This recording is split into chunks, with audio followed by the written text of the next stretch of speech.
Hello friends, बहुत दिन बाद आज फिर हम आपके बीच उपस्थित हुए हैं।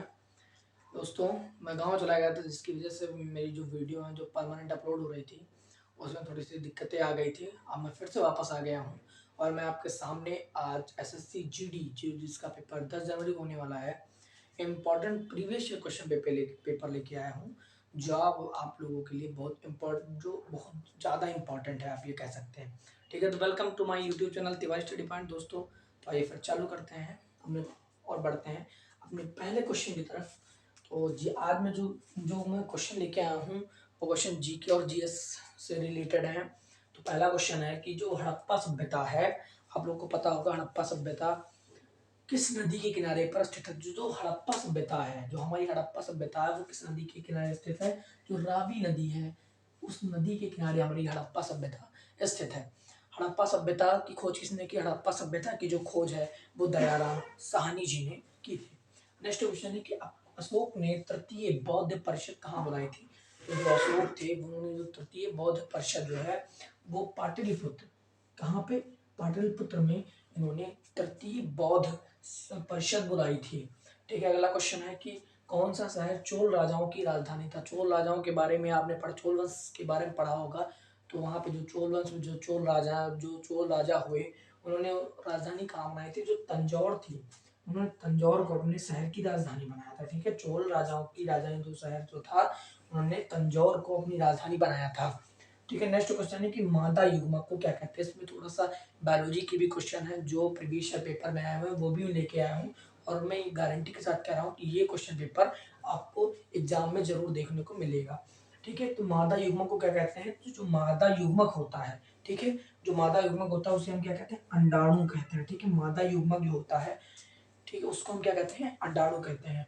ठीक है दोस्तों, तो जिसको स्क्रीनशॉट लेना है स्क्रीनशॉट ले लीजिए इसका।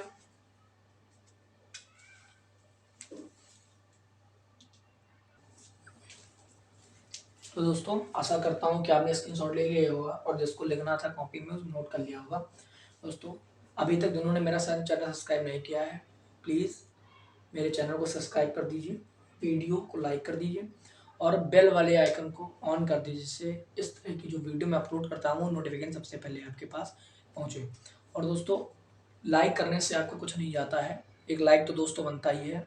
ठीक है, तो बढ़ते हैं नेक्स्ट क्वेश्चन को। किसे मैसूर का शेर के नाम से जाना जाता है? दोस्तों, किसे मैसूर का शेर कहा जाता है? तो जो हमारे टीपू सुल्तान थे, कौन? टीपू सुल्तान, उनको मैसूर का शेर कहा जाता था। इनको एक पदवी मिली थी मैसूर का शेर, और इनका जो वास्तविक नाम था वो टीपू सुल्तान था और इन्हें मैसूर का शेर नाम से भी पुकारा जाता था या जाना जाता था।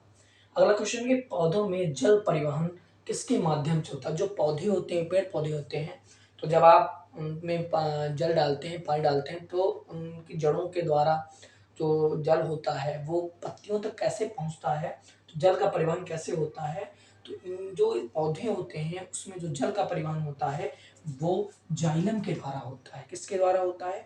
जाइलम के द्वारा ही होता है। ठीक है, तो सरोजिनी नायडू को किस को नाइटिंगेल ऑफ इंडिया का खिताब किसने किया? दोस्तों, इसको इसमें पौधों में जल का परिवहन, अगर पौधों के बारे में जाइलम फ्लोएम क्या है इसके बारे में अगर जानकारी चाहिए तो आप मुझे कमेंट कर सकते हैं।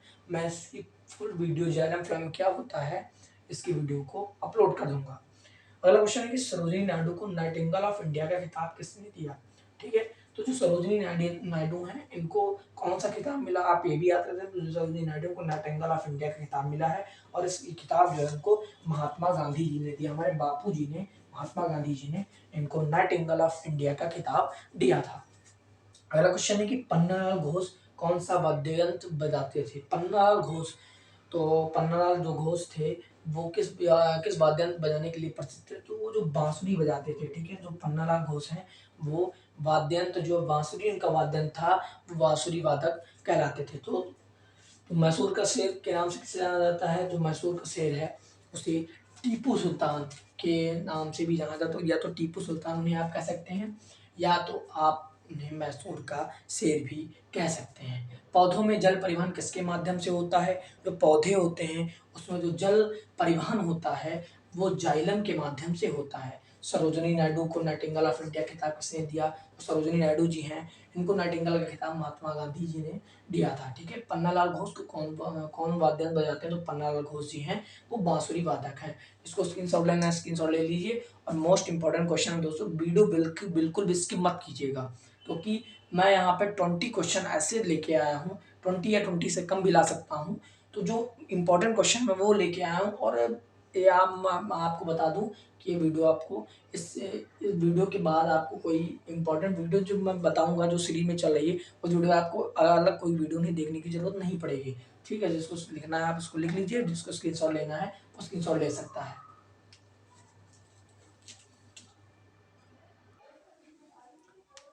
हाँ तो दोस्तों आपने स्क्रीनशॉट ले लिया होगा। बढ़ते हैं नेक्स्ट क्वेश्चन, क्योंकि स्वतंत्र भारत, जब हमारा भारत स्वतंत्र हुआ, स्वतंत्र भारत की लोकसभा, जब स्वतंत्र भारत स्वतंत्र हो तो उसकी पहली जो लोकसभा थी, उसका पहला अध्यक्ष कौन था? तो हमारी जो स्वतंत्र भारत की लोकसभा है उसका पहले, उसके जो पहले अध्यक्ष थे वो कौन थे? जीवी मावलंकर जी। जीवी मावलंकर जी कौन थे? वो स्वतंत्र भारत के पहले अध्यक्ष थे। ठीक है, स्वतंत्र भारत की लोकसभा के पहले अध्यक्ष थे। कंगारू किस देश का प्रतीक है? हर कोई ना कोई देश जो होता है उसका कोई ना कोई प्रतीक होता है, उसी प्रकार जो कंगारू है वो किस देश का प्रतीक है? जो ऑस्ट्रेलिया है, ऑस्ट्रेलिया। ठीक है दोस्तों, कौन सा? ऑस्ट्रेलिया का जो प्रतीक होता है वो क्या होता है? कंगारू होता है। आप कंगारू देख लीजिए तो आप ये बोल सकते हैं कि ये ऑस्ट्रेलिया देश का प्रतीक है। ठीक है, पहले वित्त आयोग का जो गठन हुआ कब हुआ? पहले सर्वप्रथम जो वित्त आयोग था उसका जो गठन हुआ वो कब हुआ? 1951 में, 1951 में जो पहले वित्त आयोग था, जो पहला वित्त आयोग था उसका गठन हुआ। विश्व का सबसे बड़ा द्वीप कौन सा है? जो हमारा संसार है, जो विश्व है, उसका सबसे बड़ा जो द्वीप है वो कौन सा है? वो क्या है? ग्रीनलैंड जो द्वीप है, तो विश्व का सबसे बड़ा द्वीप है। ठीक है, तो स्वतंत्र भारत की लोकसभा का पहला अध्यक्ष कौन है? जीवी मावलंकर जी। ठीक है, कंगारू किस देश का प्रतीक है? जो कंगारू है वो ऑस्ट्रेलिया देश का प्रतीक है। पहले वित्त आयोग का गठन कब हुआ? जो पहला वित्त आयोग है इसका गठन 1951 को हुआ। विश्व का सबसे बड़ा द्वीप कौन सा है? जो ग्रीनलैंड है वो हमारे विश्व का सबसे बड़ा द्वीप है। तो आपको स्क्रीनशॉट लेना है, स्क्रीनशॉट ले सकता है, और जिसको नोट करना है वो नोट कर ले।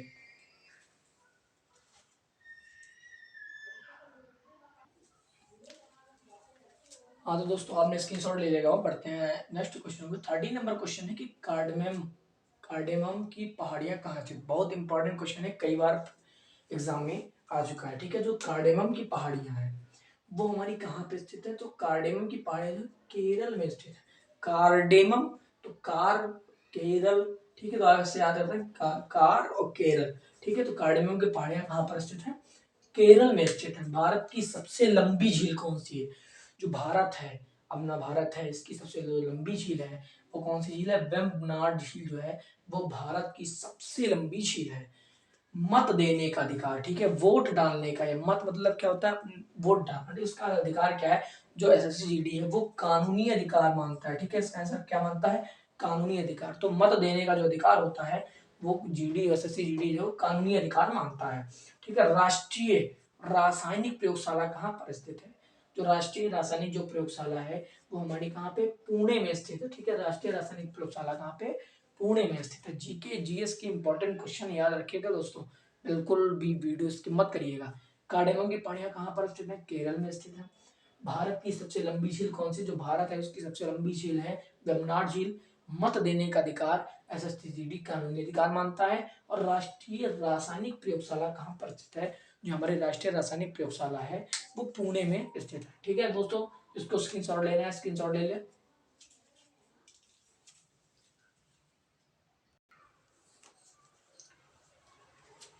हाँ तो दोस्तों आपने स्क्रीनशॉट ले लिया होगा। बढ़ते हैं 17 नंबर क्वेश्चन की ओर। चेंचू जनजाति निम्न में से किस प्रदेश में निवास करती है, किस प्रदेश में रहती है?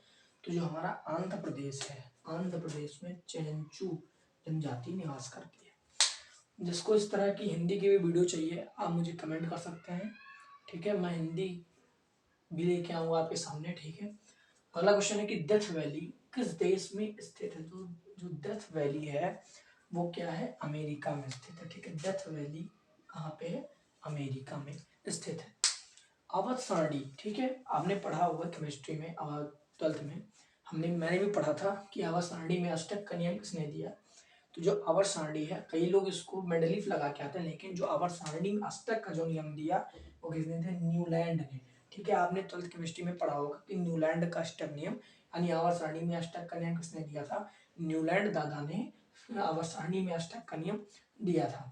ठीक है, निम्न में से कौन धनावेशित नहीं है, यानी किस पर पॉजिटिव नहीं है, पॉजिटिव चार्ज नहीं है। ठीक है, तो अल्फा कण। ठीक है, जो अल्फा कण होता है उस पर पॉजिटिव चार्ज होता है।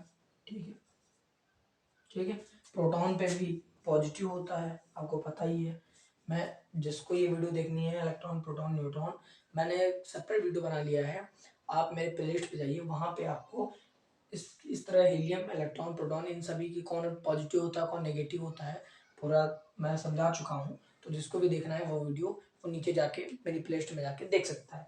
ठीक है, हीलियम जो नाभिक होता है, हीलियम का He होता है, ये भी क्या होता है? पॉजिटिव होता है। और जो इलेक्ट्रॉन होता है, ठीक है, ये क्या होता है? नेगेटिव होता है। तो उसमें पूछा कौन सा धनावेशित नहीं, यानी कौन किसके ऊपर जो है नेगेटिव चार्ज होता है, पॉजिटिव चार्ज नहीं होता है। तो जो हमारा इलेक्ट्रॉन होता है, ठीक है, इलेक्ट्रॉन के ऊपर नेगेटिव चार्ज होता है। ठीक है, तो एक बार रिवीजन कर लेते हैं। चेंचू जनजाति निम्न में से किस प्रदेश में निवास करते हैं? चेंचू जनजाति होती है वो आंध्र प्रदेश में निवास करती है। ठीक है, डेथ वैली किस देश में स्थित है? जो अमेरिका देश है हमारा, उस हमारा मतलब भारत देश है, लेकिन जो अमेरिका देश है उसमें डेथ वैली है स्थित है। ठीक है, आवर्त सारणी में अष्टक का नियम किसने दिया? आवर्त सारणी में अष्टक का नियम न्यूलैंड ने दिया। और निम्न में से कौन धनावेशित नहीं? जो इलेक्ट्रॉन होता है वो ऋणावेशित होता है। अल्फा कण, प्रोटॉन और हीलियम नाभिक जो होते हैं ये सभी क्या होते हैं? वो धनावेशित होते हैं और इलेक्ट्रॉन ऋणावेशित होता है। ठीक है दोस्तों, तो आज इतना ही, फिर कल मिलते हैं एक नया टॉपिक के साथ, एक नई वीडियो लेके आऊँगा आप सबके सामने। और आपको जो भी क्वेश्चन पूछना है आप मुझे कमेंट कर सकते हैं। ठीक है दोस्तों, तो मिलते हैं फिर कल एक नई वीडियो के साथ, तब तक के लिए थैंक यू।